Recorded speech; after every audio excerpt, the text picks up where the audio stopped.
พิธีฝึกซ้อมใหญ่ครั้งที่3ในการเดินสวนสนามเฉลิมฉลองวันสถาปนาสาธารณรัฐประชาธิปไตยประชาชนลาวครบรอบ50 ปี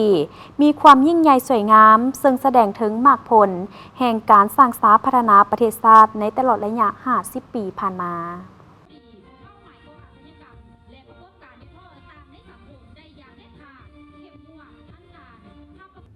พิธีซ่อมใหญ่ครั้งที่3ประสานสมทบถูกภาคส่วนในการเดินสวนสนามเฉลิมฉลองวันสถาปนาสาธารณรัฐประชาธิปไตยประชาชนลาว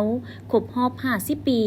ได้จัดขึ้นในตอนเช้าของวันที่28 พฤศจิกายน 2025ที่สนามหลวงซึ่งมีความเป็นระเบียบเรียบร้อยและยิ่งใหญ่สวยงามแสดงถึงมากผลแห่งการสร้างสรรค์พัฒนาประเทศชาติตลอดระยะ50 ปีผ่านมาเข้าร่วมมีท่านบุญทองจิตมณีรองประธานประเทศท่านนางป่านียาถอตู้รองประธานประเทศท่านกี่แก้วไข่ค้ำพิทูลรองนายกรัฐมนตรีท่านอาจสะพังท้องศรีพันดอนเจ้าของนครหลวงจันทร์มีบรรดาการนำผักหลาดอดีตการนำพนักงานบำนาญอาวุโสภาคส่วนที่เกี่ยวข้องตลอดฮอดมวลชนเข้าร่วมการซ่อมใหญ่เดินสวนสนามในครั้งนี้เพื่อเป็นการสืบต่อกวดกาความพร้อมหอบด้านก็คือความเป็นระเบียบเรียบร้อยของทุกก้อนกำลังที่จะเดินสวนสนามในมื้อวันศาสตร์ที่2 ธันวาให้รับประกันทุกด้านเพื่อเฮ็ดให้งานเฉลิมฉลองที่จะมาถึงในมื้อหมอนี้ดำเนินไปอย่างลงเรียนมีผลสำเร็จและเป็นระเบียบเรียบร้อยสวยงามและสำเร็จตามคาดหมายที่วางไว้เพื่อความเอกอ้างในผลงานการสร้างสรรค์และพัฒนาประเทศชาติตลอดระยะ50 ปีผ่านมา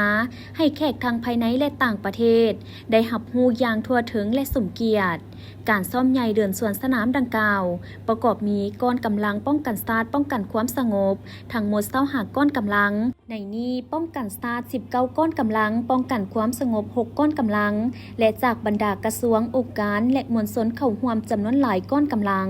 ในโอกาสซ่อมเดินสวนสนามครั้งนี้พนักงานบำนาญอาวุโสและพนักงานทหารที่ได้เข้าร่วมชมการเดินสวนสนามได้ให้สัมภาษณ์ต่อทีมข่าวโทรภาพนครหลวงจันทร์ซึ่งต่างก็มีความภาคภูมิใจและประทับใจเป็นอย่างยิ่ง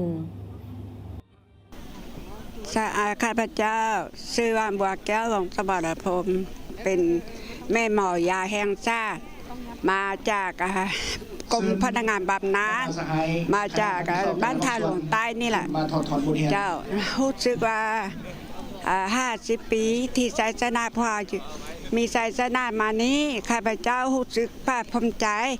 ตอนนี้อายุ90 ปีแล้วเนาะแล้วก็เมื่อก่อนก็เคยอยู่ในกำลังนี้ก็เคยหาใจแบบนี้รู้สึกภูมิใจภาคภูมิใจต่อการพัฒนาการจัดตั้งและก็คันเทิงเอาจะใส่พนักงานบำนาญพวกเฮาไปบำบ่ได้ปลาได้ทีมเนาะมื้อนี้มาเห็นก้อนกำลังของกองทัพประชาชนลาวหรือว่าอื่นๆของภาครัฐเติมใหญ่ข้าใหญ่ตัว50 ปีสู้แสนชื่นชาติชื่นใจต่อพ่อแม่ประชาชนบรรดาเผ่าเนาะแล้วก็ต่อพ่อแม่ประชาชนทั่วลาวทั่วประเทศรู้สึกว่าดีใจบ่มีอันเปรียบเทียบเฮ็ดได้เพราะว่าทุกๆคนลูกหลานที่ใหญ่ในรุ่นขึ้นมาสืบทอดเส้นทางอันไปสู่พัฒนาถาวรขอบใจเนาะพร้อมเดียวกันนี้ก็ยังมีผู้ต่างหน้าให้ก้อนสวนสนามที่ได้ประกอบส่วนครั้งนี้ได้ให้สัมภาษณ์มาเจ้าข้าพเจ้ารัตดวรรณดวงดารามาจากกองศิลปากรแห่งชาติกรมวัฒนธรรมและศิลปะการแสดงกระทรวงวัฒนธรรมและการท่องเที่ยว